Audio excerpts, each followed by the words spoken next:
शिरडी एक ऐसा गांव जो सब बीमारियों से अप्रभावित था।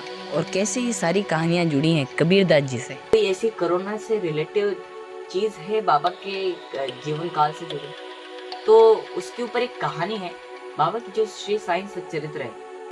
उसका पहला अध्याय ही इसका पूरा प्रूफ है।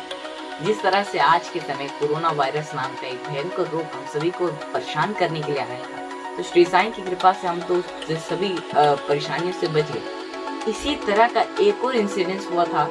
ये था सन 1910 की बात है, जब श्री साईं अपने देह रूप में शिरडी में थे। उन्होंने हैजा जैसे भयंकर रोग से शिरडी को बचाया। तो आइए पूरी कथा सुनते हैं। ओम साईं।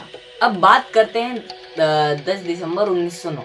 ये वो समय था जब बाबा अपने जो कार्यकाल था, बाबा का जो 60 वर्षों का कार्यकाल, जिसमें उन्होंने इस शिरडी की पावन धरा को आज तीर्थ धाम बना दिया। इसी धरा पे बाबा रहा करते थे एक मस्जिद में। वो मस्जिद तो पहले कहलाई करती थी। जब से वहाँ बाबा ने निवास करना शुरू किया तो उस जगह का नाम पड़ गया द्वारिका में। तो द्वारका माई में बैठ के बाबा ने एक टाट का टुकड़ा बिछाया, उस पे बैठे, और जो पत्थर की चक्की आती है, पहले के टाइम बहुत चलती थी, तो उसे लिया और गेहूं पिसना आरंभ किया। सब देख के बड़े आश्चर्यचकित थे कि ये क्या कर रहे बाबा, क्योंकि बाबा का कार्य जो सुबह का सब कुछ काम करते थे वो उसमें ही चक्की पीसना नहीं था। पर जब से ये कहानी हुई उसके बाद से बाबा हमेशा चक्की पीसा करते थे सुबह के टाइम। तो बाबा चक्की पीस रहे थे, सब आश्चर्यचकित होकर देख रहे कि अचानक ये आटा पीसने का क्यों बाबा ने कार्य शुरू किया। और ये सवाल भी मन में क्यों आया लोगों के, ये भी आपको बताता हूँ। सवाल इसलिए आया क्योंकि बाबा का ना घर था, ना द्वार, ना कोई बाल बच्चे। तो फिर बाबा करेंगे तो किसके लिए करेंगे? ये सारा मेहनत कर रहे हैं, वो आटा मतलब चक्की में गेहूं पीस रहे हैं, तो ये किसके लिए कर रहे हैं इतनी मेहनत? तो ये लोगों के मन में सवाल था। धीरे धीरे करते करते बात पूरी शिरडी में फैली।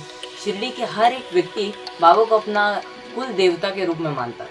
तो कोई भी नहीं चाहता कि उसका कुल देवता कोई कार्य करे, सारे कार्य हमें दे दे, हम किसी भी तरह की तकलीफ ना होने। तो अपने कुल देवता के पास से भी दौड़े दौड़े आते और कहते, बाबा आप क्यों कर रहे हो, हम कर देते। बाबा ने किसी को हाथ भी नहीं लगाया। और उसी भीड़ में से 4 औरतें आई, मतलब द्वारका माई की सीढ़ियों पे चढ़ी और बाबा के हाथ से जैसे तरह से बाल हट रहता है ना, वैसे ही हम सभी बाबा के बालक हैं, तो हमारा भी बाल हट बनता ही है। तो बाबा से बाल हट किया और बाबा के हाथ से वो चक्की ले। फिर वो वैसे बड़ी स्त्रियां थी, तो उन्होंने पीसना आरंभ किया और पीसते पीसते ओबियां गाते गाते वो पूरा जो गेहूं था उसे समाप्त कर दिया पीस। अब वो जब पूरा समाप्त हो गया तो उन्होंने सोचा कि बाबा तो हमें बांट देंगे, हमें उनका परिवार है। तो उन्होंने उसकी 4 भाग कर लिए और आपस में बांट लिए और जाने लगे।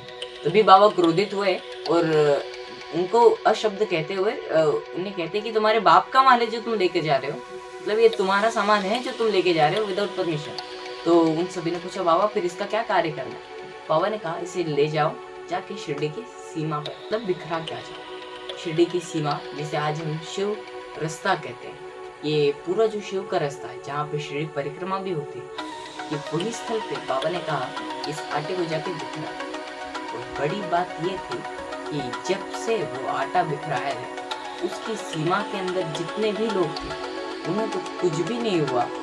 जो भी बाहर चला गया उसे हैजा नाम के रोग से ग्रसित होना। ये बात आपको लगेगी कि आटा और रोग का क्या संबंध है? असल में आटे और रोग का यहाँ कुछ नहीं, यहाँ है तो श्री साईं के आशीर्वाद, उनकी शक्तियाँ वो अपार शक्तियों से जो पूर्ण है।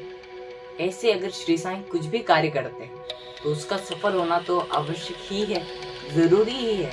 क्योंकि जब सद्गुरु कोई कार्य करता है तो तीनों लोग उनका साथ देने में विवश हो जाते हैं। तो आइए और बातें पकड़ना पड़ेगा, उस ज्ञान रूपी दंड को पकड़ना पड़ेगा कि जब वो पूरी चक्की श्री साईनाथ सद्गुरु तू समाजा कल्पतरु तू भवा नदीचे तारू तू कामारे तुझकी तू नरदेहधारी परमेश्वर तू ज्ञान नभे सा दिनकर। अगले एपिसोड में जानेंगे इस लीला के पीछे का रहस्य क्या है।